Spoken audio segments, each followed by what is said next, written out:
Lintik naman oh. Ngayon pa nasiraan. Kung kailan malapit ng gumabi. Kamalas-malasa naman oh, buwisit.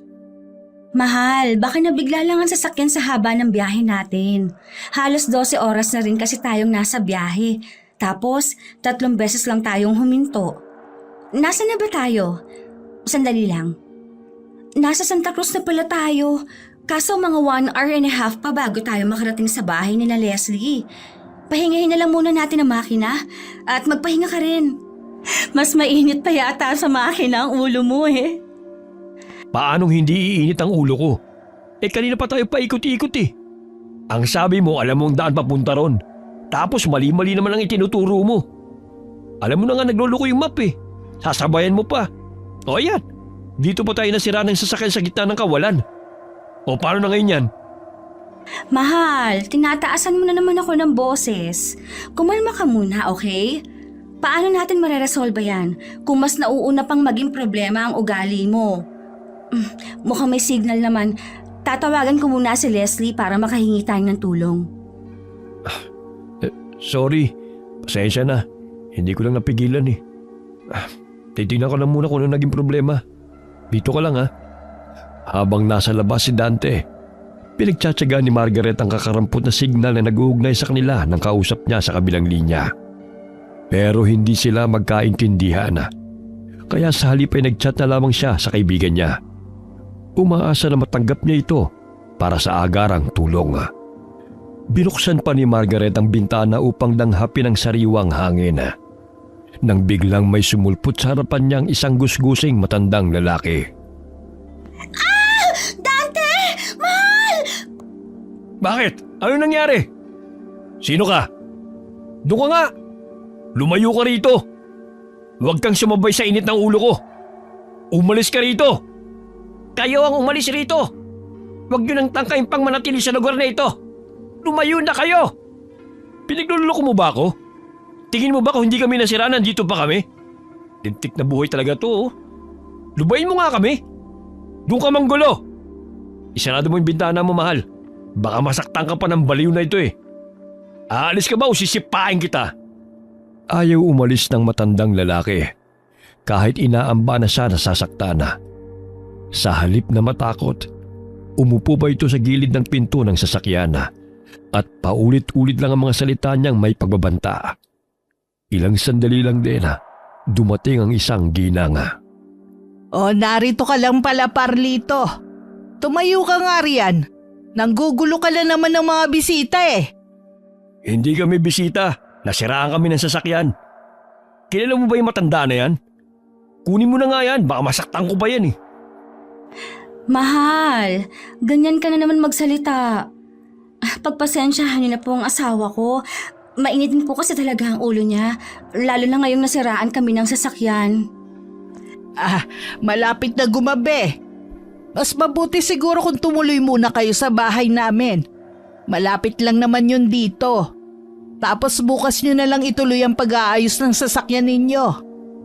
Ang akala ko pa naman mga bisita namin kayo. May kasalang bayan kasing magaganap sa linggo.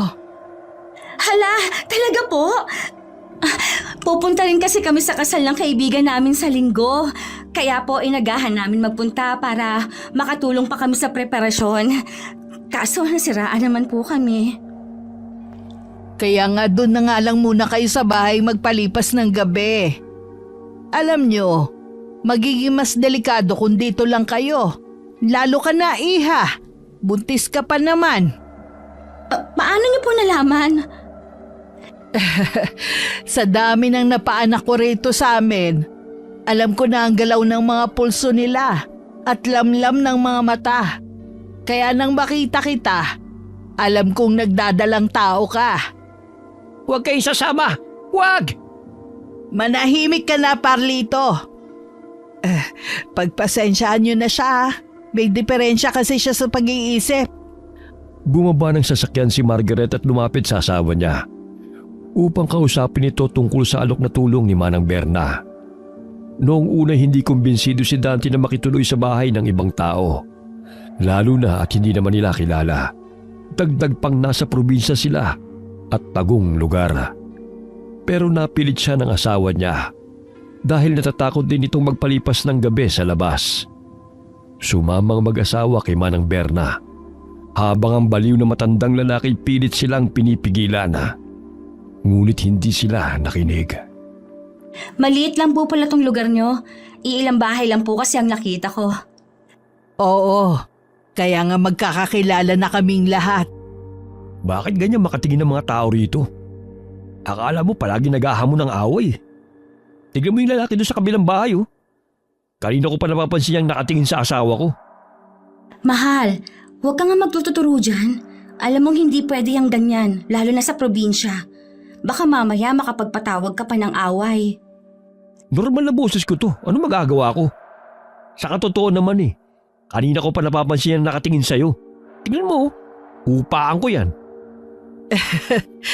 Ganyan talaga ang mga tao rito kapag may bagong salta. Kahit sino naman magtataka kung may bagong mukha silang makikita. At tunay namang kahanga-hanga ang asawa mo. Napaka-espesyal niyang bisita para sa lahat. Hindi naman po ganun ka-espesyal. Nagkataon lang po talaga na seloso tong asawa ko. Akala niya naman kukunin ako ng kung sino sa kanya. Pasensya na po kayo at salamat po sa pagpapatuloy ninyo sa amin dito po sa bahay ninyo. Mag-isa lang po ba kayo rito? Oo, dahil yung anak ko nandun na sa asawa niya. Sige na, magpahinga na muna kayo. Dahil mukhang napagod kayo sa biyahe. Pumasok sila sa isang kwarto. Kubo lamang ang bahay sa lugar na ito. Pawid na bubong at may silong. Gawa rin sa kawayan ng sahig at padera. Kung titignan ay presko sa loob dahil maraming siwang napapasukan ng hangin. Ganitong bahay ang gusto ni Margaret kung sakali mang titira sila sa probinsya. Mahal, bukas kung sakali man na makita o makausap mo ang mga tao rito, huwag mo naman silang awayin ha. Mamaya magkaroon pa ng gulo. Nakakahiya naman sa tumulong sa atin. Alam mo kasi, ganito talaga madalas sa probinsya. Katulad ng sinabi ni Manang Berna na madali naman nilang malaman na bagong muka. Kahit naman sino, di ba? Kung ngayon mo lang naman nakita yung mukha nila, mapapatingin at mapapatitig ka talaga Tapos, halatang taga Maynila tayo. Susubukan ko, pero hindi ko may papangako Alam mo naman ang ugali ko Hindi ko makontrol ang init ng ulo ko. O sige na mahal, patulog ka na. Alam kong pagod kayo ni baby sa biyahe. Good night. Matapos na humalik ni Dante sa noo ng asawa, niyakap niya ito sa kanyang bisig para mas makatulog ito na maayos. Sa kahimbingan ng tulog nila, nagising si Margaret. Noong unay inisip niyang baka naalimpungatan lamang siya dahil nakakarinig siya ng ingay sa silong. Pinakiramdaman pa niya itong maigi. Merong kaluskos at parang may tao sa ilalim. Habang pinapakinggan ni Margaret ang ingay, humihilab naman ang tiyan niya. Ano ba kasi yung ingay na yun? May inaalagaan ba silang hayop dito? Saka bakit ang baho naman? Amoy surot na hindi ko maintindihan. Ano ba yun? Napakabaho. Sandali nga. May butas ba rito na pwedeng masilip ang ilalim? Sinuri niya ang paligid at nakita niya ang kaunting uwang malapit sa kinahihigaan niya. Doon niya sinilip ang pinagmumulan ng ingay. Dahil madilim, wala siyang makita.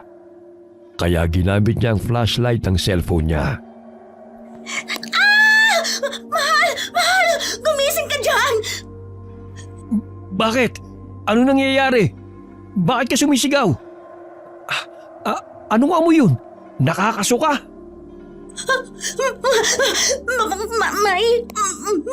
Sa ilalim, sa silong, may aswang! May aswang! Aswang? Anong pinagsasabi mong aswang? Nakita ko siya sa silong.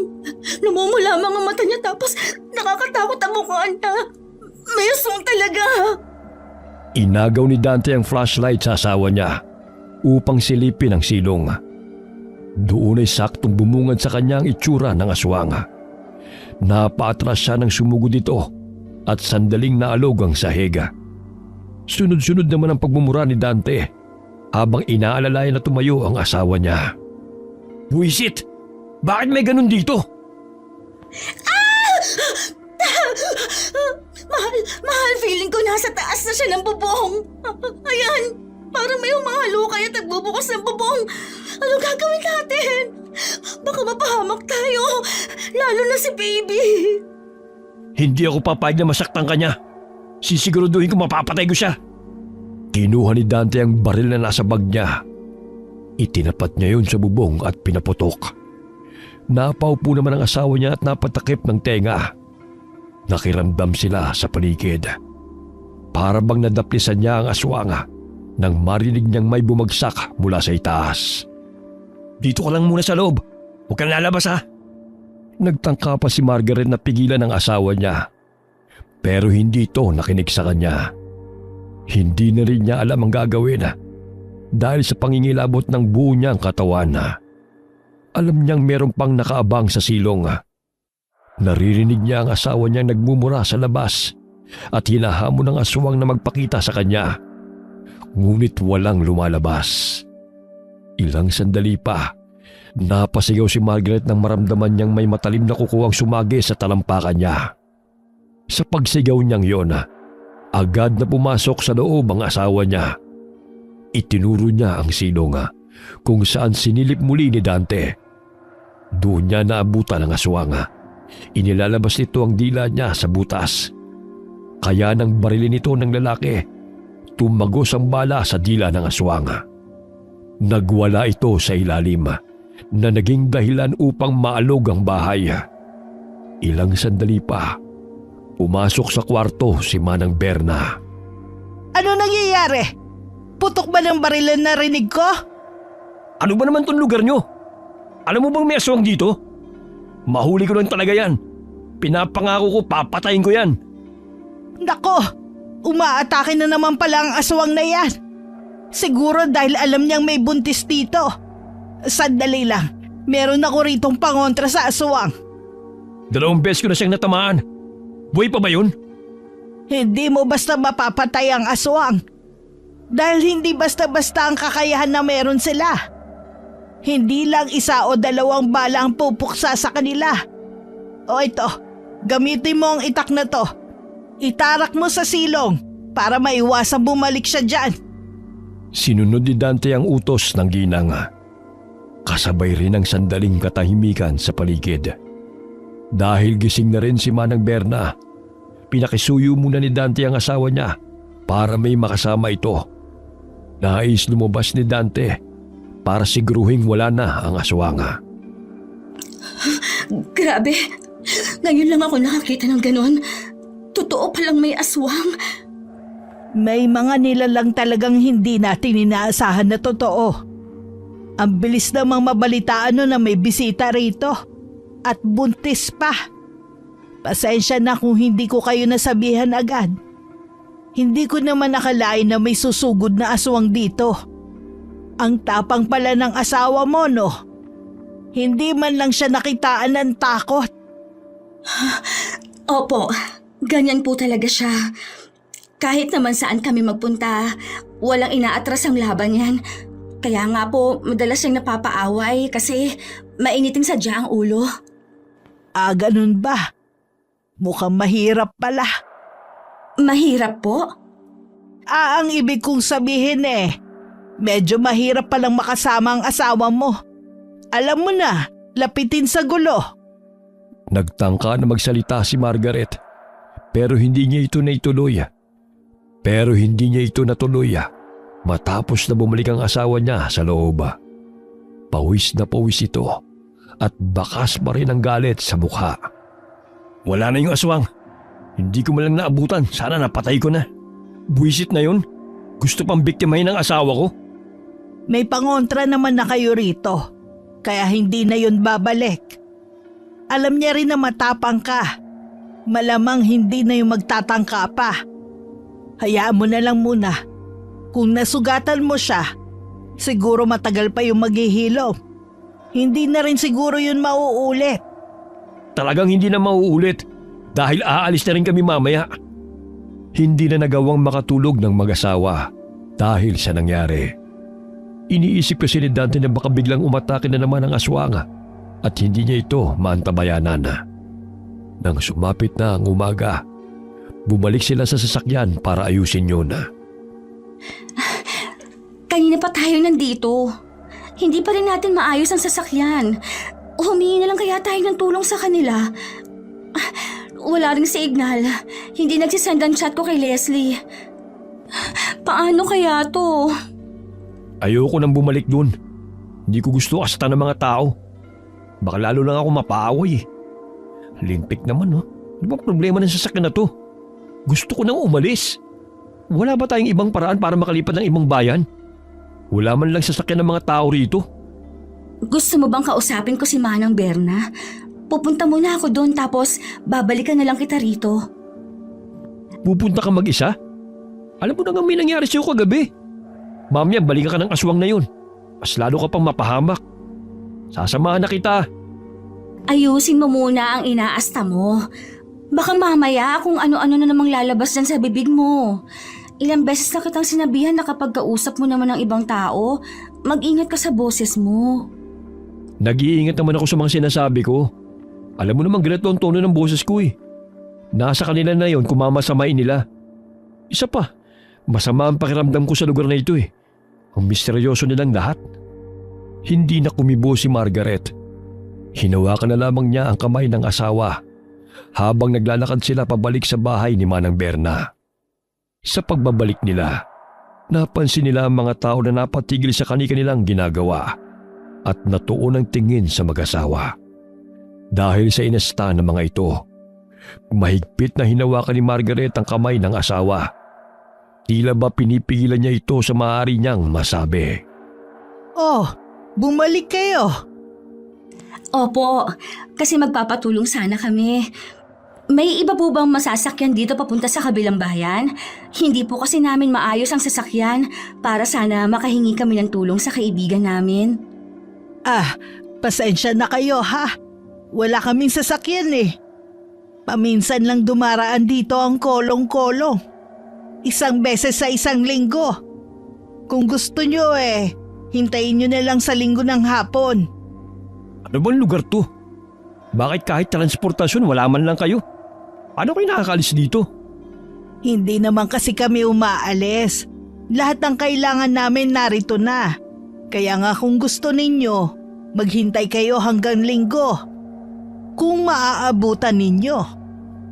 Hala, paano kaya to? Sa linggo pa naman na ang kasal. Sinabi ko na kasi sa'yo huwag muna tayo magbiyahe. Hintayin lang natin na makasabay ang kapatid mo. Di sana may kasama tayong may alam talaga ng daan. Huwag na kayong magsisihan. Sakto pwede naman kayong dumalo sa kasalang bayan.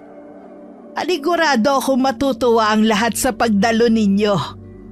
Hindi umimik ang mag-asawa. Dahil hindi pa rin kumbinsido si Dante sa mga nangyayari. At ayaw naman ni Margaret na manatili pa ng matagala. Lalo pa kapag naiisip niyang tungkol sa aswanga. Umabot ng hapon na at malapit na ulit gumabi. Kaya wala na silang nagawa pa kundi ang manatili ulit sa bahay ng matanda. Kung saan mas lalong naging alerto si Dante kung sakali mang umatake ang aswanga. O eto Margaret, isuot mo tong proteksyon na laban sa aswang para hindi niya maamoy na narito ka pa. Dahil sigurado akong maaari kang balikan nun. Yung itak na ibinigay ko kagabi, huwag niyong alisin sa silong ha? Lalo na dyan kayo matutulog. Kung may kailangan pa kayo, nandun lang ako sa kabilang kwarto.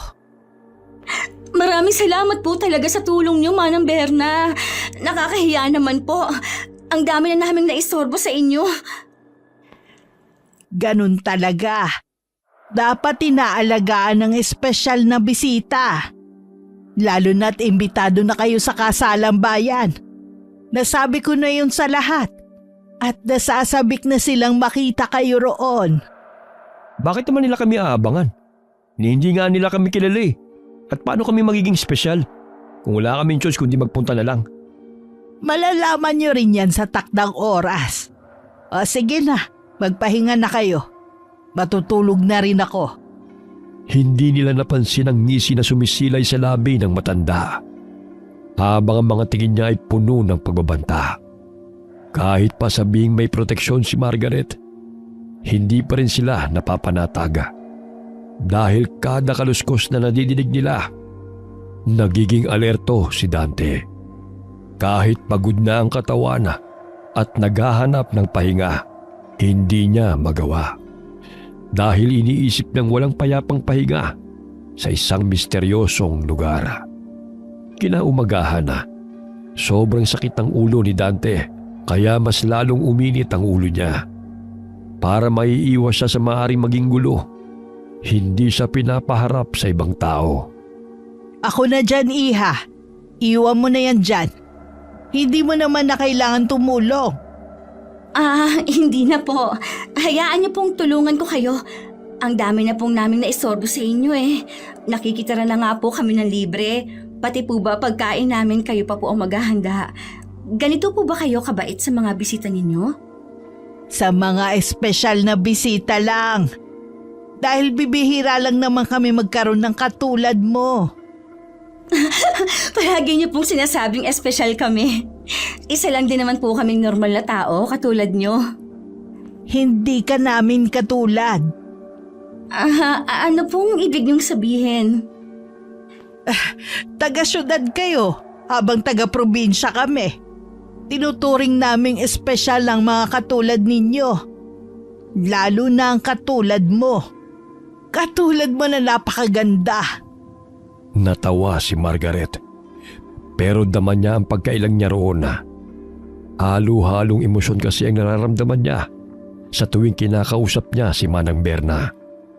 May nararamdaman siyang kakaiba, lalo sa tuwing titingin siya sa mga mata ng matanda. Sa pagsapit ng hapon, nasa labas ang mag-asawa at nagpapahangin. May ilang pa ring mga tao na pinagtitinginan silang dalawa. Pero pinipilit na lamang nilang huwag pansinin.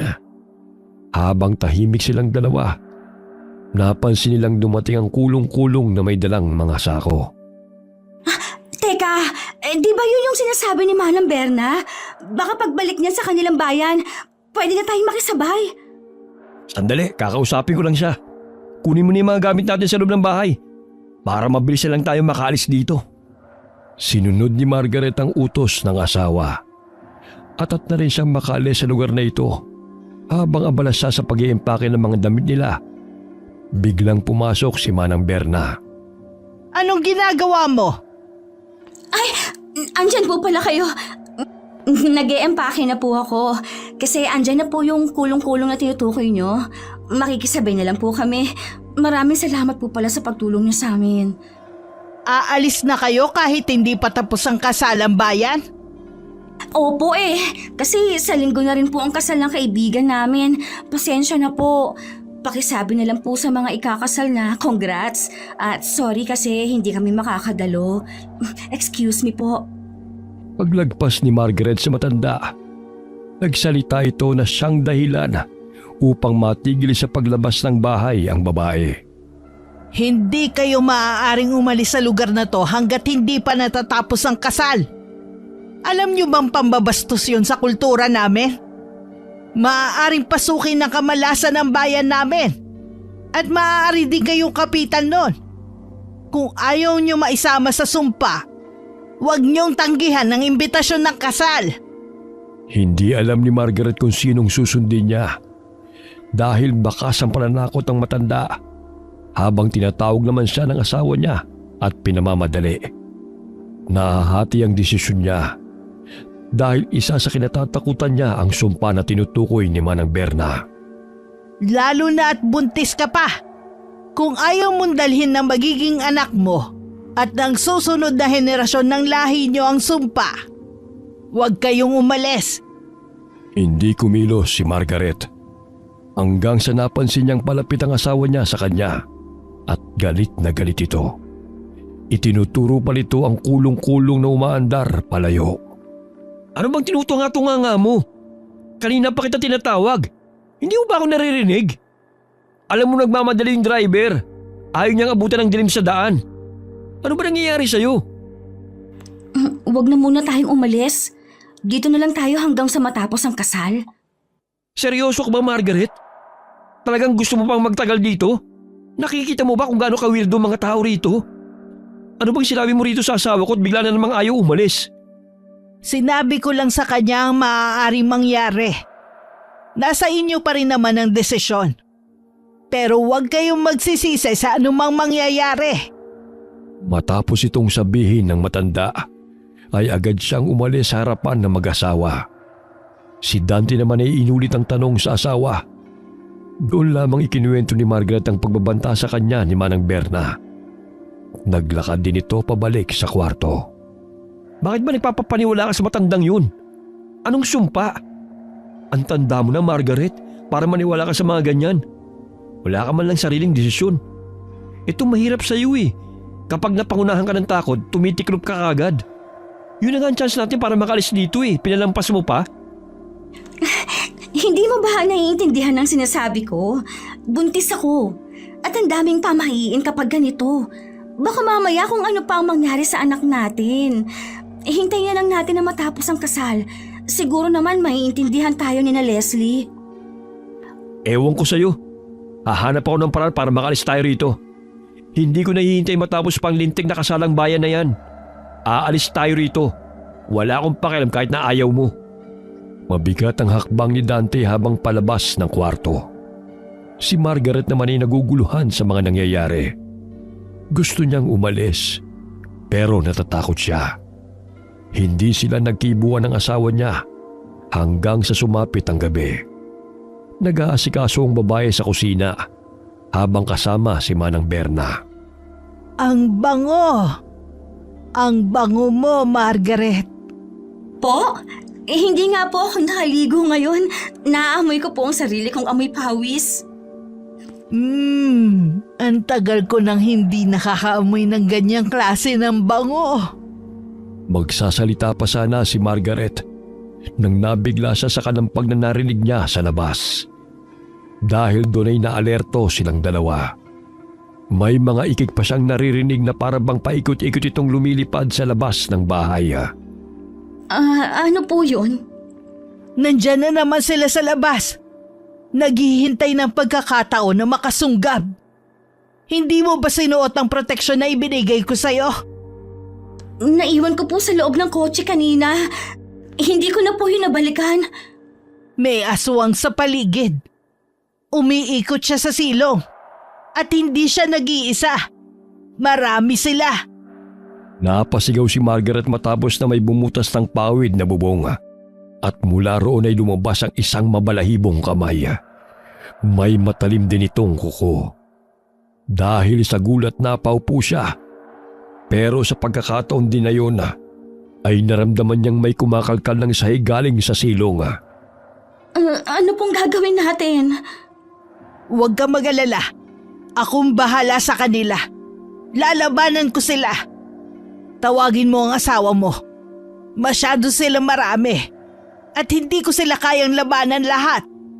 Sinunod ni Margaret ang utos sa kanya ng matanda. Agad siyang tumakbo papunta sa asawa niya. Nagmamadali naman si Dante na inilabas ang baril niya. Magkasama sila ni Manang Berna na nakipaglaban sa mga aswanga. May espesyal na gamit ang matanda na tila ba isa itong latigo. Habang si Dante, ginagamit niya ang baril na kaunti na lamang ang bala. Si Margaret naman ay nanatiling nakatayo sa loob ng bahay. Naririnig nila sa paligid ang ingit ng mga aswang na gutom sa laman. Pero halata namang si Margaret lamang ang punteriya dahil kahit na saan siya tumayo, doon lumalapit ang mga aswang. Nakita pa niya ang isang aswang na pinatay ni Manang Berna. Nakakatakot ang mukha nito dahil para itong isang hayop na tuyot ang balat at may itim na balahibo sa buong katawan. Umaagos ang malagkit na laway at may matatalim ng ngipin. Ubus na ang bala ng baril ko. Marami pa ba sila? Kaunti na lang sila. Nararamdaman ko meron sa silong at may nakaabang sa itaas. Tulong! Ang asawa ko! Agad na napatakbo si Dante palapit sa asawa niya, kung saan nakasabit sa matalim na kuko ang buhok niya. Sumilay sa kanila ang aswang na pilit na itinataas si Margaret. Sa galit ni Dante, inagaw niya ang latigo kay Manang Berna at pinagahampas ang aswang hanggang sa bitawan nito si Margaret. Dinig nila ang hinagpis ng aswang dahil sa bawat pagtama ng latigo sa katawan niya. Nakatakas ang aswang pero hinabol pa yun ni Manang Berna. Walang humpay na umiiyak si Margaret habang yakap siya ng asawa niya. Ilang sandali lang din ay bumabalik na ang matanda. Hindi ko na sila nahabol. Kumusta, Margaret? Nasaktan ka ba? Anong nararamdaman mo? Kumusta ang bata? Natatakot na ako rito. Hindi ko alam kung kaya ko pa magstay ng matagal. Paano kung isang gabi, bigla na lang sila magtagumpay na kainin kami ni baby? Huwag kang lalayo sa akin para maprotektahan kita. Bakit ganun? Parami sila ng parami. Saan ba sila nanggagaling? Hindi ko rin alam. Kaya nga ako nagbigay ng protection sa iyo, Margaret. Para suotin mo yon. Dahil hanggat alam nilang narito ka, hindi sila titigil. Hindi pa rin kumbinsido si Dante sa mga sinasabi ng ginang sa kanya. Muling pinag-usapan na mag-asawa ang pag-alis nila sa lugar na yon. Dahil alam nila kapag nagtagal pa sila, mas lalo nilang binibigyan ng pagkakataon ng mga aswang na lapitan sila. Pilit na inaayos ni Dante ang sasakyan para kapag umandar na ito, agad din silang mabiyahe. Kaligtasan ng asawa niyang buntis ang tanging prioridad ng lalaki.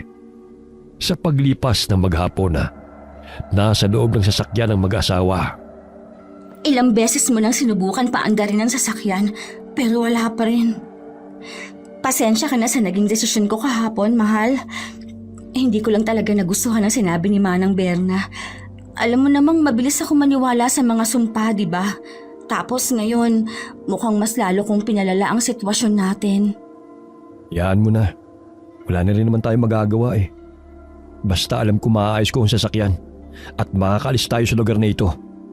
Hindi ako papayag na may masamang mangyari sa inyo ni baby. Maraming salamat, mahal. Lahat talaga ginagawa mo para sa akin, kahit na ikapahamak mo pa ang pagsugod mo sa mga aswang. Para saan pa ang pagiging basagulero ko, hindi ba?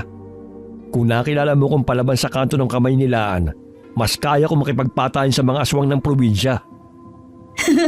Oo na, ikaw na ang gangster. Kahit na papano'y napagaang ni Dante ang kalooban ng asawa niya. Hinawakan niya pa ang tiyan ni Margaret upang mas lalo niyang malaman kung ano ang pinaglalaban niya. Sa paglipas ng maghapon hindi na ayos ang sasakyan pero pakiramdam ni Dante, kaunti na lamang at maaayos niya na ito. Kaya niya pa itong paglaanan pa ng kaunting oras. Pero hindi sila maaaring abutan ng gabi sa labas. Lalo na at maaaring makasagupan na naman nila ang aswang. Bumalik sila sa bahay ni Manang Berna, kung saan suot na ni Margaret ang proteksyon. Habang naglalakad sila palapit sa bahay, napansin nila ang matanda na may inilalagay sa bawat gilid ng bahay. Ano po yung ginagawa niyo, Manang? Para dagdag proteksyon ito sa mga aswang. Baka kasi may umatake na naman sa atin mamayang gabi. Nagsabi na rin ako sa mga kapitbahay natin. Kasi nalaman kong hindi lang pala ikaw ang buntis dito. Baka kaya dumarami ang aswang na sumusugod. Oo nga pala, dala mo na ba ang proteksyon mo? Opo, andito po sa akin. Pasensya na po talaga ha. Kasi pati kayo naaabala na sa mga nangyayari sa amin. Hayaan niyo po, kapag nakauwi na kami, sisikapin ko pong maibalik ang kabutihan ninyo sa amin. Huwag ka mag-alala. Hindi mo naman na kailangan ibalik ang kabutihan sa akin. Dahil kusa naman yung bumabalik. Wala bang nagro-ronda rito kapag gabi? Kasi sabi niyo, hindi lang ang asawa kong buntis eh. Pero bakit nung lumabas ako? Dito lang sa bahay nakaikot ang mga aswang. Para kasing may kakaiba eh. Bakit may pagdududa ka ba sa bahay ko? May rumoronda rito kapag gabi. Pero hindi naman nila kayang gawin yun sa buong magdamag. May mga pamilya rin sila at may mga ginagawa tuwing umaga. Angas pala ng mga aswang dito, no? Iisang bahay lang tinatambayan. Ano ka ba, mahal? Kung ano-ano na naman ang sinasabi mo. Hindi naman tayo tutulungan ni Manang Berna kung wala talaga siyang intensyon na maging ligtas tayo. Pasensya na kayo kung pakiramdam ninyo hindi ko kayo maprotektahan. Dahil sa katunayan, sa tagal ko na nakatira sa bahay ko, ngayon lang ako sinugod ng aswang. Mag-isa lang kasi ako rito nakatira. Hayaan nyo, inaayos ko naman ang paglalagay ng proteksyon sa buong bahay ko. Pasensya na po talaga kayo sa inaastan ng asawa ko. Napapansin ko nga pong pagod na rin po kayo sa ginagawa nyo eh. Tara na po sa loob. Magpahinga na po tayo. O sige na, pumasok na muna kayo sa loob. May mga kakausapin lang akong kapitbahay. Para makatulong din sila kung sakali mang may sumalakay na mamamaya. Hindi na nagsalita pa si Dante. Tuloy-tuloy siyang pumasok sa loob ng bahay. Si Margaret naman ay nagpasalamat muli sa matanda. Mahal, hindi ka na nga nagpasalamat. Parang pinagbintangan mo pa. Hindi ka man lang ba naaawa kay Manang Berna? Matanda na siya. Tapos ginagawa niya pa ang lahat ng paraan para maprotektahan tayo. Hindi ako kumbinsido sa mga galaw niya at sa mga tao rito.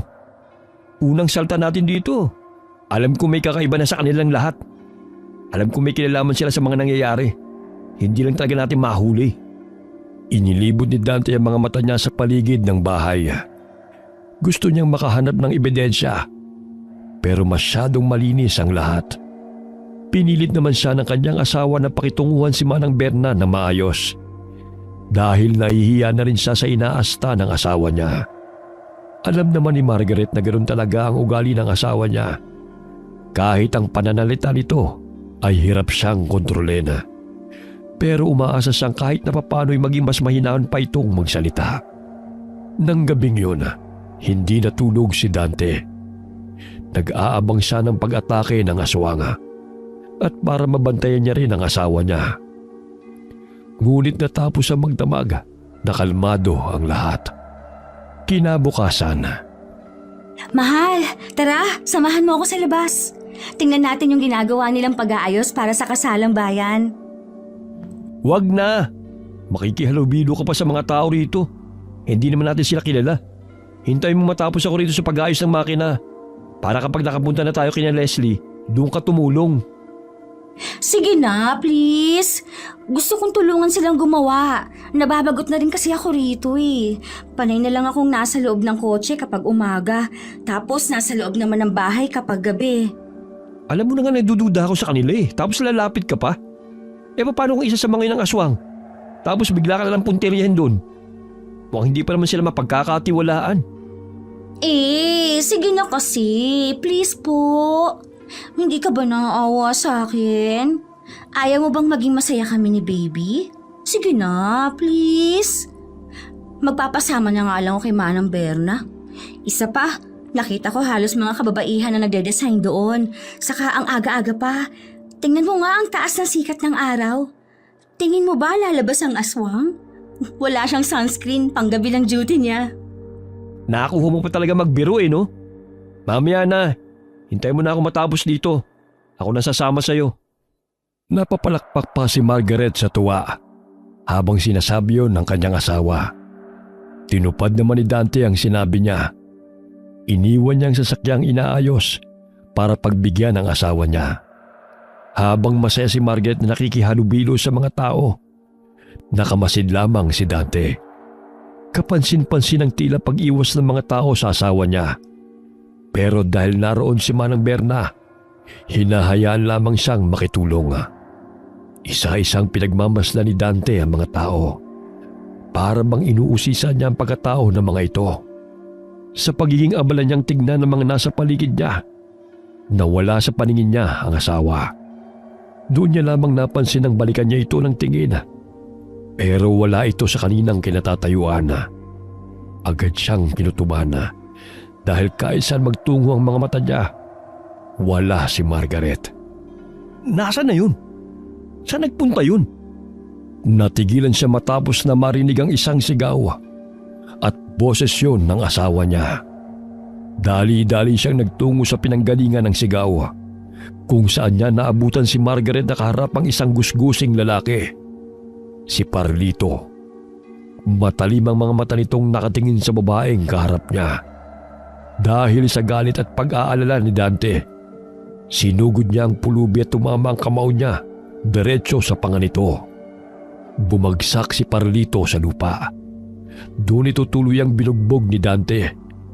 Lahat ng pagtama ng suntok at sipa ay salo ng pulubi. Mahal, ano bang ginagawa mo? Tigilan mo yan! Bitiwan mo siya!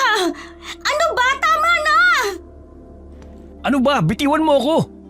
Bakit mo ba ako pinipigilan bugbugin yan? Ano nangyari sa'yo? Sinaktan ka ba niyan? Tama na! Tama na! Ano ka ba? Bakit bigla-bigla ka nalang sumusugod? Binugbog mo pa siya. Kawawa naman yung tao. Wala naman siyang ginagawang masama sa'yo ha. Halika po, tulungan na kitang tumayo. Pasensya na po kayo. Ang dami niyo na po tuloy sugat. Ano bang ginagawa mo? Bitiwan mo nga yan. Mamaya yan pa yung aswang na umatake sa atin eh. Teka nga, ba't ka pa sumigaw? Saka bakit ka umalis doon nang hindi man lang nagpapaalam sa akin? Kung saan ka pa nagpupunta? Alam mo na nga may aswang eh, na maaaring ikapahamak mo. Hindi kumibo si Margaret. Inasikaso niya ang pulubi na may mga galos at pasa. Iniupo niya ito saglit. Sa kanya rin ibinaba ang mga hawak niyang kahoy. Si Dante naman ay sumunod sa kanila. Tuloy-tuloy siyang nagsasalita at nagtatanong, pero walang nakukuhang sagot. Ano, hindi mo ko papansinin? Paano kita papansinin kung hindi ka tumitigil sa pagsasalita? Anong gusto mo? Hindi ako mag-alala sa sigaw mo kanina? Walang masamang nangyari sa akin. Napasigaw ako dahil nahulog yung mga hawak ko. Nagulat ako. At hindi ko naman alam na napalakas pala yun. Dumating siya at tinulungan ako. Tapos nung nagpakita ka, binugbog mo na kaagad. Hindi ka na nga humingi ng tawad, pinagbintangan mo pang aswang. Bakit kasi hindi mo kaagad sinabi sa akin eh? Hindi mo naman maalis na mag-alala ko sa'yo. Lalo na't mukha naman talaga siyang aswang. Paano ko naman sasabihin sa'yo? Nauna mo na siyang bugbugin. Saka, lahat na lang na nasa paligid natin, aswang na ang tingin mo. Ang bait niya nga sa akin eh. Binalot sila ng sandaling katahimikan. Habang nakatingin si Dante sa pulubi, nakaramdam siya ng kaunting konsensya, lalo na nang makita ang mga sugat na tinamo nito. Hindi madalas na humingi ng dispensa si Dante, pero sa pagkakataong ito ay ginawa niya. Wala ka ba talagang pamilya rito? Wala na ang pamilya ko. Hindi ko sila nailigtas. Nakakapagsalita ka naman pala na maayos eh. Akala ko baliw ka. Mahal, ang mga salitang ginagamit mo. Ano bang mali sa sinabi ko? Nagtataka lang naman ako na maayos naman pala siya nakakausap. Pero bakit kapag ibang taong kausap niya para siyang tanga? Naalala ko pa nung nakaraan nakausap siya ni Manang Berna. Hindi naman siya ganyan eh. Ano, nagpapanggap pa lang ba na baliw? Oo, kailangan ko magpanggap. Para saan? Hindi mo matagal mo na naman kilala ang mga tao rito? Dahil kilala ko sila. Kapag nakita nilang kalaban ako, papatayin nila ako. Papatayin? Ano pong ibig niyong sabihin? Ano ba yan? Bakit hindi mo buuin yung kwento mo? Nakakapikon ka. Kailangan pang tanungin pa isa-isa eh. Siguro kaya ka nagpapanggap dahil may kasalanan ka sa kanila. Amin mo ng aswang ka at pinoprotektahan mong lahi nyo. Hindi ka agad nagsalita si Parlito. May inilabas siya mula sa bulsa niya. Nang ilahad niya ang palad niya sa harapan ng mag-asawa, bumungad ang isang puting bato. Sapat lamang ang laki nito. Mukhang normal na bato, ngunit hugis ito ng isang perasong dahon. May kakaibang naramdaman si Dante habang nakatingin siya rito. Para bang inaakit siya ng bagay na ito. Isang ugnay na hindi niya may paliwanag. Hindi na naalis ang tingin niya rito. para bang natauhan lamang siya nang alugin siya ng kanyang asawa. Ano nangyayari sa'yo, mahal? Bakit ka nakatulala dyan? Ano yung pinapakita mo? Wala naman siyang pinapakita dyan sa palad niya eh. May nakikita ka ba? Oo, ayan oh. Kulay puting bato. Ano namang gagawin ko dyan? Sinuri ni Margaret ang palad ng matanda. Nakalahad pa rin ito sa harapan ng asawa niya. Ngunit wala naman siyang makita. Nagtangka siyang hawakan ng palad ni Parlito. Pero iniwas ng matanda ang kamay niya upang hindi ito mahawakan. Tanggapin mo ang mutya na ito. Ikaw ang pinipili niyang susunod na tagapagmana. Gamitin mo ito bilang gabay mo upang magapi ang lupo ng mga aswang na pumapalibot sa inyo. Hayaan mong ibigay niya sa iyo ang kapangyarihan niya upang mas lalo ka pang tumapang at lumakas. Hayaan mong proteksyonan kayo nito laban sa masama nilang balak sa inyo. Oo nga, tama ngang baliw ka. Ano akala mo sa akin, luko-luko? Proteksyon ka pa dyan. Mukha bang maliligtas kami niyan? Kung yung baril ko nga naubos na lamang ang bala, hindi pa nakapatay ng aswang. Tapos bibigyan mo ako ng kapirasong bato? Lakas ang tama mo no? May ibinibigay ba siya sa'yo? Oo, ayan nga hawak niya. Puting bato na hindi ko alam kung anong kayang gawin. Bakit wala akong makita? Dahil lang napili lamang na magmana ng mutya, ang tanging makakakita nito.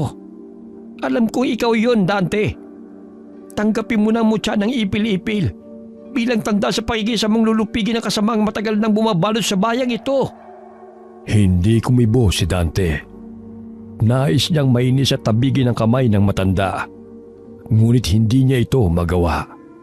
Sa tuwing titingin siya sa binibigay sa kanya nito, pakiramdam niya ay para siyang hinahatak upang tanggapin ang isang bagay na hindi pamilyar sa kanya.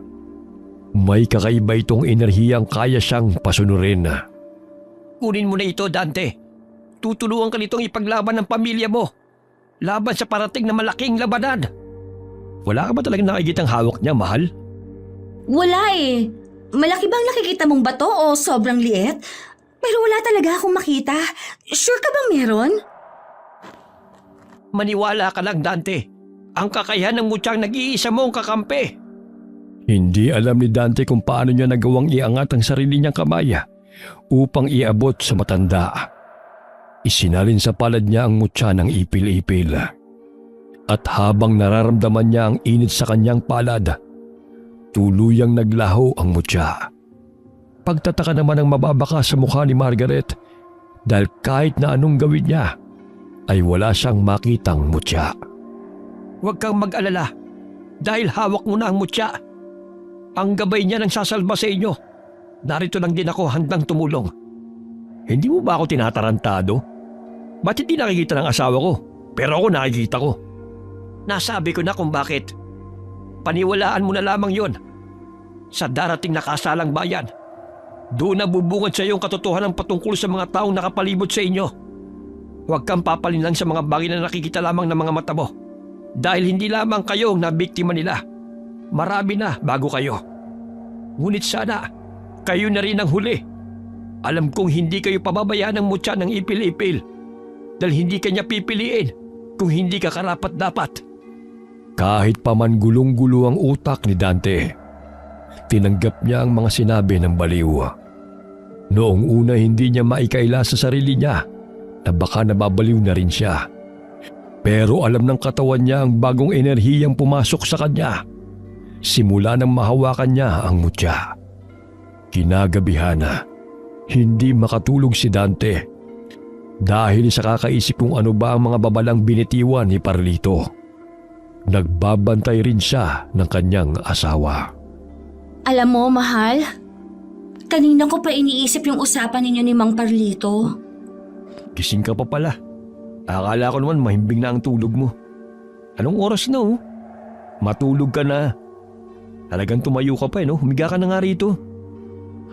Hindi ako makatulog. Kasi nga, nababother ako sa ibinigay niya sa'yo. Mutya yun, di ba? Alam mo ba, sa lugar namin noon, madalas nilang pinag-uusapan ang tungkol sa mga mutya. Ang sabi nila, madalas daw napamana yon or kusang napupulot. Dati raw kasi ang lolo ko, meron siyang mutya. Kaso hindi namin alam kung kanino niya ipinamana yon bago siya namatay. May mga abilidad daw kasing kayang ibigay ang mutya. Katulad na lang ng liksi, lakas, at kaya rin itong gawing armas ang mga bagay na nahahawakan nila. Totoo ba talaga na may nakita kang bato sa mga palad ni Manong Parlito kanina? Meron nga. Pero wala naman sa akin yun. Magpahinga ka na nga. Ang sabi mo sa akin kanina, inaanto ka na. Sure ka ba? So, ibig sabihin ikaw ang gusto ng mutya. Magkakaroon ka na ng kapangyarihan yan. Baka siguro walang aswang dito ngayon dahil nararamdaman nila ang presensya ng mutya na hawak mo. Psst, kung ano-ano na naman yung pinagsasabi mo. Masyado kasi kayo nagpapapaniwala sa mga kapangyarihan na yan eh. Magpahinga ka na sabi. Tignan mo, subukan mo na magreklamo bukas na inaanto ka na naman. Hindi tayo lalabas ng bahay na ito hanggang sa linggo. Umiga ka na nga rito. Wala nang nagawa pa si Margaret. Umiga ulit siya sa tabi ng asawa niya. Ngunit hindi niya ito tinitigilan na kausapin patungkol sa mutya. Itinuro niya pa kung paano ba malalaman ni Dante kung epektibo ang mutya sa pagtuklas ng tunay na katauhan ng sinuman sa pamamagitan lamang ng pagsilip niya sa mga daliri niya. Ang mga sumunod nilang gabi naging payapa. Walang bakas na kahit na anong pahiwatig na may nagmamasid sa kanilang aswanga. Ngunit hindi pa rin papakampante si Dante. Lalo pa at malakas ang pakiramdam niyang may mas malaking plano ang mga yun para sugurin sila. Dumating ang takdang araw kung saan gaganapin ang kasalang bayan. Mahal, ano bang ginagawa mo dyan? Nakatulala ka na naman. Anong oras na hindi ka pa rin nag-aayos? Baka mamaya niyan tawagin na tayo ni Manang Berna dahil magsisimula na ang kasal. Sino magkakasal sa kanila? May pari ba rito? May mayor? Wala nga ako nakikitang bagong salta rito maliban sa atin. Nasabi sa akin ni Manang Berna na kakaibang seremonya ng kasal nila rito. Madalas ay pinuno ng bayan nila ang gumagawa nun at nabanggit niya sa akin yun nung nakaraan. Sayang nga lang ngayon pa naman ang kasal ni na Leslie. Tapos hindi man lang tayo nakapunta. Sana hindi yun magtampo kasi hanggang ngayon ayaw pa rin mag-send ng chat ko sa kanya. Huwag na lang tayo mag-attend ng kasalang bayan. Hindi naman tayo kailangan dun Hintayin na lang natin yung sinasabi ni Manang Berna na masasakyan natin papunta sa kabilang bayan. Ano ka ba naman? Nakapagsabi na tayong pupunta tayo. Saglit lang naman yon, kahit magpakita lang tayo. Sige na kumilos ka na dyan. Magbihis ka na ha. Hindi na nakaapila pa si Dante matapos siyang hilahin ng kanyang asawa. Wala siyang ganang makihalubilo sa iba. Lalo pa sa tuwing lalapit siya sa mga tao sa lugar na ito. Nakakaramdam siya ng kakaiba sa katawan niya. Ang dami naman nilang ikakasal. Bakit parang halos lahat ng tao rito parang ngayon na magpapakasal? Tignan mo, hindi ba yun yung mag-asawa doon sa kabilang bahay? Tapos ayun pang matanda na yun Oh, pati ba naman yung mga kabataan? Ilang taon pa lang mga yan Ganito ba talaga rito? Kapag ikakasal ang isa, dapat ikakasal ulit ang lahat? Wala namang problema doon, mahal. Siguro kung mahal na mahal talaga nila ang isa't isa. Hindi ba ganun din naman talaga ang balak natin? Kapag nanganak na ako, magpapakasal ulit tayo sa simbahan? Baka ganun din dito. Anong problema? Tayong dalawa lang ang bisita nila. May nakikita ka bang iba rito? Maliban sa mga anak nila? Wala man lang ba silang kaibigan sa kabilang bayan? O sa ibang lugar na dadalaw ngayon? Hindi ba may sinabi si Manang Berna na inaasahan nilang bisita? Nasaan na yung mga yun? Iginala ni Margaret ang paningin niya sa buong paligid. Ang mga batay nakaupo sa likuran nila. Habang silang dalawang mag-asawa ay sakop ang isang linya ng upuan. Baka naman kasi hindi nakadalo. Parang tayo lang sa kasal ni na Leslie, hindi tayo nakapunta. Oh, ayan na pala si Manang Berna. Siya ang tanungin natin. Ilingon ni Dante ang matandang babae. Kausap niya mga bata at mukhang pinaalis niya ang mga ito. Mabilis namang siyang sinunod ng mga bata. At nagtakbuhan sila palayo. Ngiti naman ang ibinahagi ng matanda matapos niyang balingan ng tingin ng mag-asawa. Pinaalis ko na yung mga bata. Baka kasi bigla silang manggulo mamaya. Bakit pinalis mo pa? Wala ngang bisita rito maliban sa amin dalawa ng asawa ko. Kulang na lang pati kami sumama na sa pagpapakasal ng mga tao rito. Ganun talaga rito. Kaya nga sinabi kong espesyal kayong bisita, hindi ba? Dahil kayo lang talaga magiging kasama namin dito. Hayaan ninyo. Mabilis lang naman ang kasalan na to. Darating din tayo sa mas masayang tagpo sa araw na ito. Oh, ano pang hinihintay nyo? Di bilisan nyo na. Nainip na ako matapos to para makaalis na kami. Tinapik pa ng kanyang misis si Dante para sawayin ito sa naging asta niya. Humingi rin siya ng paumanhin. Ngumiti lamang si Manang Berna bilang tugon at sinabing sinisiguro niyang magiging masaya ang mag-asawa mamaya kapag natapos na ang seremonya ng kasalan.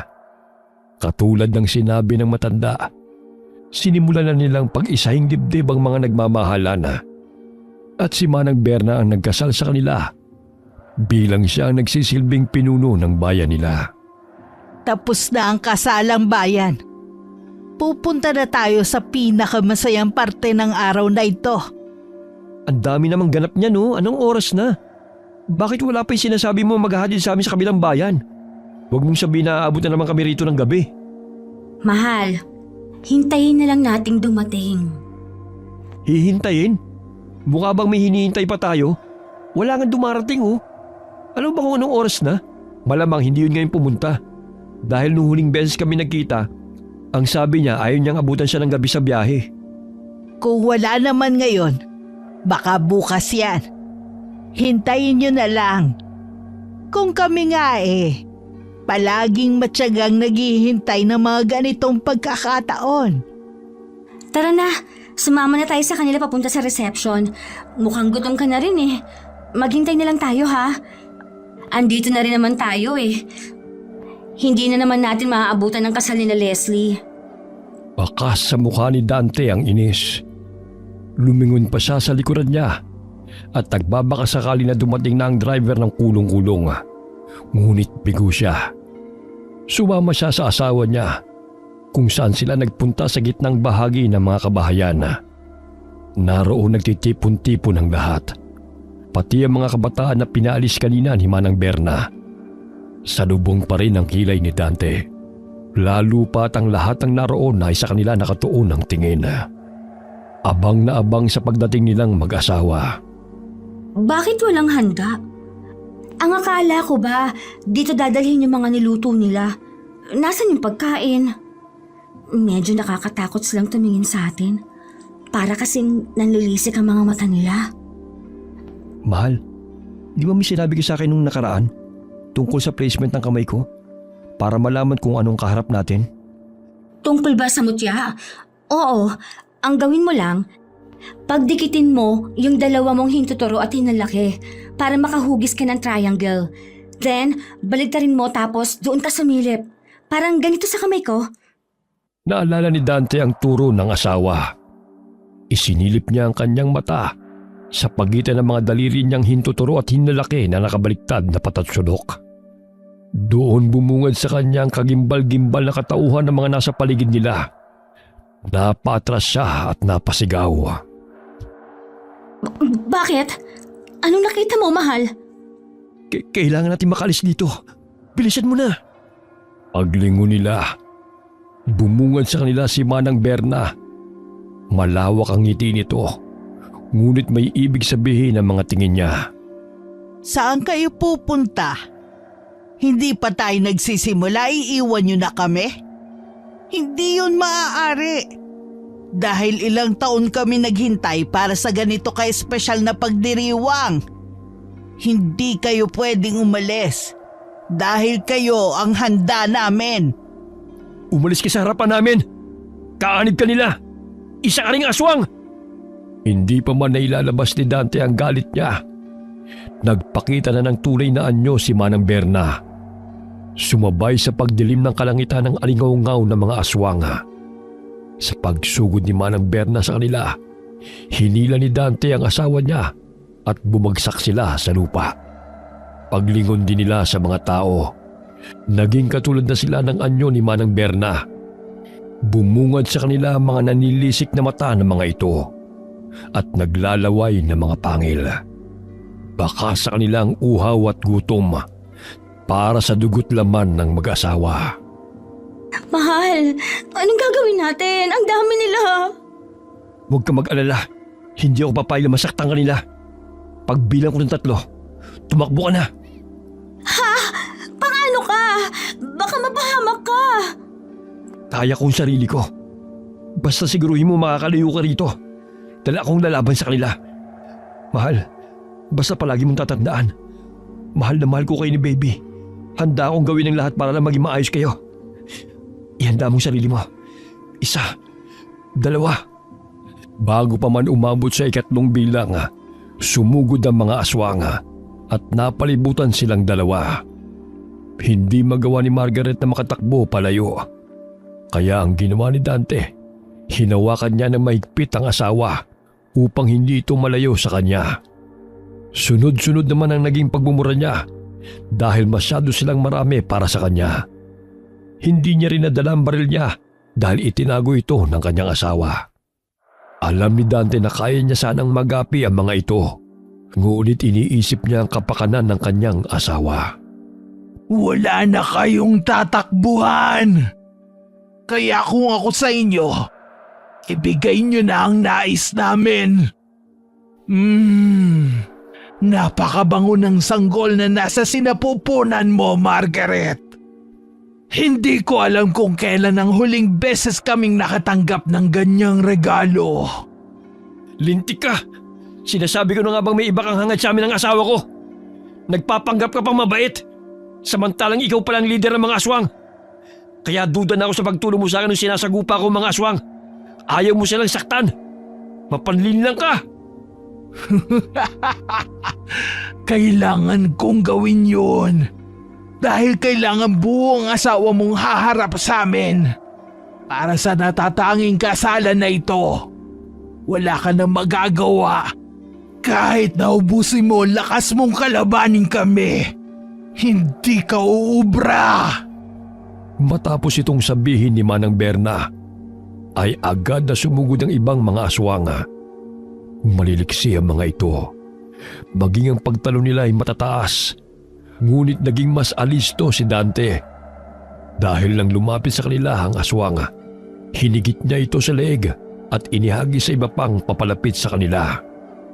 Bumakas ang pagtataka sa mukha ni Manang Berna kung paano yun nagawa ng isang normal na tao. Naging sunod-sunod pa ang pagsugod ng mga aswang habang isang kamay lang ni Dante ang gumagalaw at ang isa'y mahigpit na hawak ang asawa. Hindi niya inaasahan na nagiging kasing bilis niya na rin ang mga aswang, ngunit mas malakas siya sa mga ito. Gumagawa siya ng paraan upang mahawi sila sa daraanan nila upang mapatakbo niya pabalik sa sasakyan ng asawa. Kapag sinabi kong tumakbo ka, bilisan mong pumasok sa sasakyan. Huwag kang lalabas hanggat wala ako. Wala ka na maraming tanong pa. Basta tumakbo ka. Hinigit muli ni Dante ang asawa at dinampot ang isang kahoy. Lumiwanag yun at naging isang matalim na sandata. Sa pagsugod ng isang aswang, itinarak niya ito sa dibdib nito.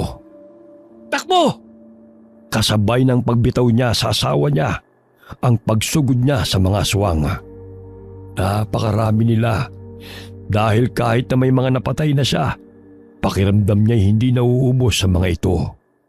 Pakiramdam niya'y nagiging magaang din siya dahil sa tuwing may lalagpas sa kanya para sundan si Margaret, naaabutan niya ang mga ito.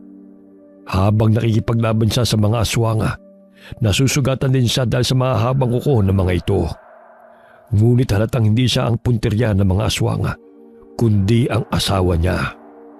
Buisit! Bakit hindi pa sila namamatay lahat? Habang nakikipaglaban si Dante sa sabay-sabay na pagsugod sa kanya ng mga aswang, nawala siya sa focus matapos niyang marinig ang sigaw ng asawa niya. Sa paglingon niya, doon siya napuruhan ng isang aswang. Bumaon ang matalim na kuko nito sa braso niya, dahilan upang mabitawan niya ang sandata, na di kalaunan ay bumalik sa pagiging kahoy.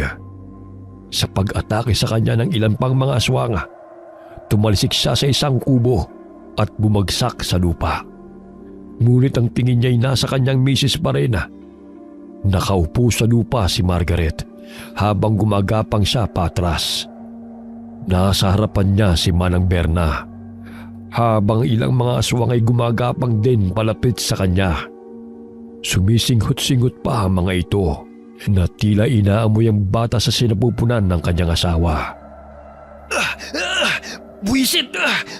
Ang sakit ng braso at katawan ko! Hindi pwede to! Kailangan ko gumawa ng paraan para mailigtas ang asawa ko! Pinakiramdaman ni Dante ang katawan niya. Doon niya muling naramdaman ang mutya na nagbigay ng lakas sa kanya. At nang akmang susugurin niya si Manang Berna, humarang sa kanya ang ilang mga aswang. Galit na galit si Dante dahil pakiramdam niya ay nauubos ang oras niya sa pagkipaglaban sa mga aswang. Bigla niyang naalala ang nakaraan niya noong mga panahon na nakikipagbasag ulo pa siya sa kanilang lugar. Ang kaibahan lamang ngayon ay may gabay siya ng mutya upang mas lalo pang tumalas ang kanyang isipan at lumakas ang abilidad. Sinugo ni Dante ang mga aswang. Kahit na nagtutulong-tulong pa ang mga ito, mabilis niya rin itong naihahagis at napapatay.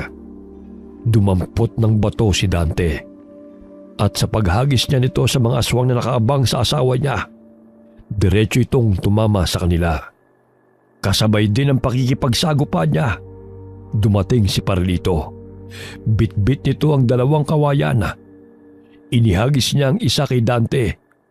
At katulad kanina, nang mahawakan niya ito, ay naging mas matalim pa itong armas. Nakatulong sa kanya itong patayin ng mga aswang na humaharang sa daan. Napapansin din ni Dante ang pagtulong ni Parlito na labanan ng mga nakaabang kay Margaret. Napansin din ni Dante ang pagtulong ni Parlito na labanan ng mga nakaabang kay Margaret. Napansin din ni Dante ang pagtulong ni Parlito na labanan ng mga nakaabang kay Margaret. Ngunit mahina na ito dahil wala na sa kanya ang mutya. Nang si Manang Berna na ang nakaharap ni Parlito. Saktong nakalapit na si Dante. Ngunit hindi niya nailigtas sa matanda.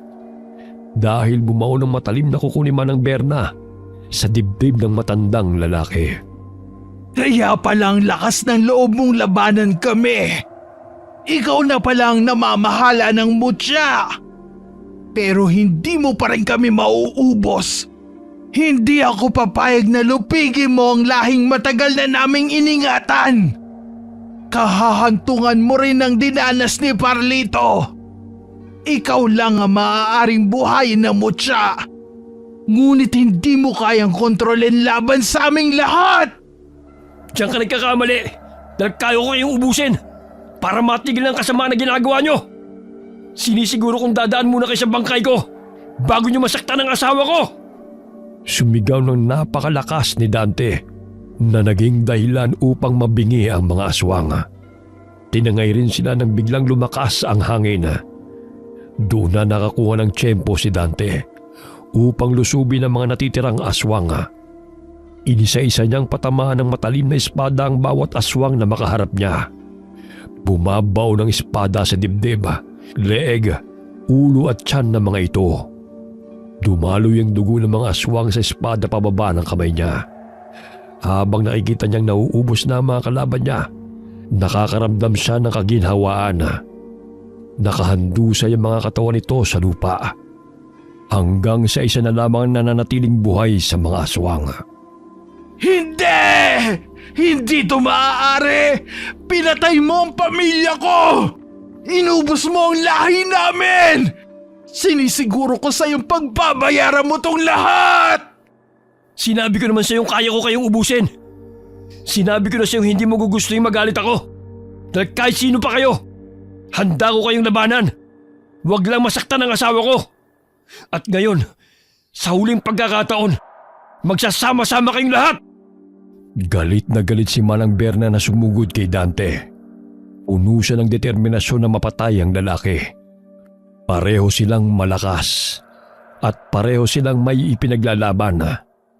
Dito ay nahirapan si Dante dahil mas maliksi si Manang Berna kaysa sa mga nakasagupa niya.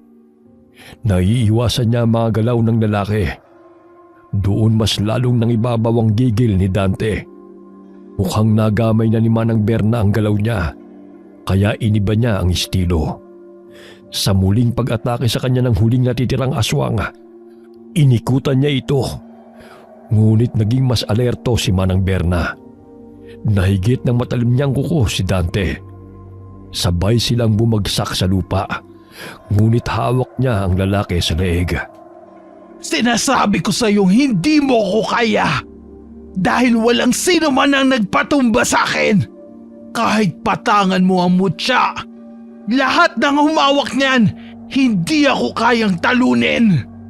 Tanggapin mo na lang ang katotohanan na kagaya nila. Magiging sawi ka ring nabubuhay. Bit-bit ang mapait na kinahantungan ng pamilya mo. Makukuha ko si Margaret at ang anak ninyo para ipakita sa iyong mali ang kinakalaban mo! Hindi mo yung magagawa dahil ako ang tatapos ng kasamaan mo! Mas lalong bumao ng matatalim na kuko ni Manang Berna sa leeg ni Dante. Napapikit naman siya sa sakit na dulot nito. Pilit niyang kinakapa ang nabitiwan niyang kahoy, ngunit wala ito sa tabi niya. Ilang sandali pa, napasigaw si Manang Berna dahil sa sakit. Napabitaw siya kay Dante na agad din siyang itinulak palayo. Sabay silang napatingin kay Margaret kung saan hawak nito ang isang kawayan. Sa pagsugod sa kanya ng matandang babae, inihagis ni Margaret ang hawak niya sa kanyang asawa kung saan tumalon si Dante upang mahawakan yun. Iniharang ng lalaki ang katawan niya sa asawa niya. At kasabay ng pagpapalit ng hawak niyang kahoy na naging matalim na espada, saktong paglapit ni Manang Berna, bumaon sa kanyang dibdib ang kabuuan ng espada. Baka sa mga mata ng matanda ang galit at hinagpis dahil sa kinahantungan ng kanilang lahi. Sa pagbitaw ni Dante ng espada, bumagsak din ang katawan ng aswang. Puno ng dugo ang katawan niya at hingal na hingal niyang pinagmamasta ng pagkaubos ng lahi ng mga aswang. Mga bata man o matandang aswang, lahat sila ay nakahandusay sa lupa. Mahal ko, ayos ka lang ba? Ang dami mong sugat. Napatay ko na silang lahat. Ligtas na kayo ng anak natin. Sinabi ko naman sa iyo kahit na anong mangyari, hindi ko hahayaan na may manakit sa iyo. Hindi ako naging basagulero sa Maynila para lang magpatalo sa mga aswang. Maraming salamat, mahal. Sana makaalis na tayo rito. Ayoko na manatili pa rito. Dahil baka hindi lang sila ang mga aswang na naninirahan sa lugar na to. At habang hawak mo ang mutya, alam ko meron pa rin makakatuntun sa'yo. Uminahon ka na. Gagawa ko ng paraan para makalis tayo rito. Sandali. Nandiyan yung driver ng kulong-kulong. Halika na, mahal. Umalis na tayo rito.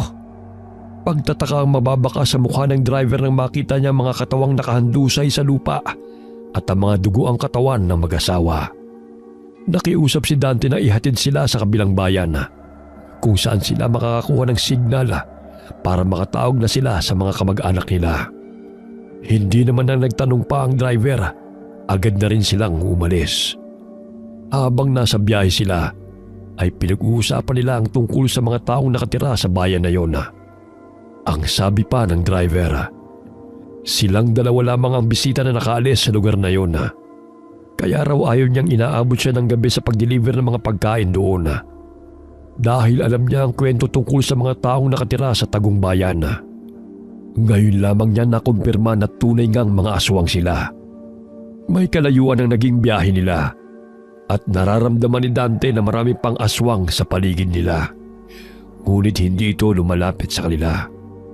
Nang makarating sila sa kabilang bayan, nagpalit sila ng damit. At doon sinubukan ni Margaret na tawagan ang kapatid niya. Patapos pa lang daw ang kasal. Pero papunta na rito si Alex. Susunduin niya tayo. Ang tagal na raw nila tayong tinatawagan. Kaya nag-aalala sila kung nasaan na tayo. Mabuti na lang nakalabas tayo ng buhay sa lugar na yon. Hindi ako makapaniwala sa dami nila at sa lakas nila. Makakaligtas tayo. Salamat sa naging gabay sa akin ng mutya. Pero nakakaawang sinapit ni Parlito. Pero sana masaya na siya ngayon. Dahil nabigyan ko rin ng hustisya ang pagkamatay ng pamilya niya. Pero mahal, pwede bang ilihim na lang natin ang nangyaring to? Ang tungkol sa aswang at tungkol sa mutya. Sumang-ayon si Margaret sa pakiusap sa kanya ng asawa. Hindi niya rin naman nais na ibahagi pa sa ibang nangyari sa kanila at ang kapangyarihan na bigay ng mutya.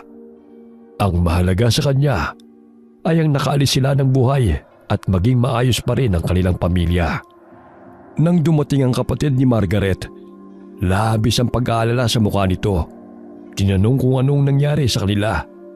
Ang naging tugon lamang nila ay nasiraan sila ng sasakyan. Kaya natagalan bago sila nakatawag. Wala raw signal doon.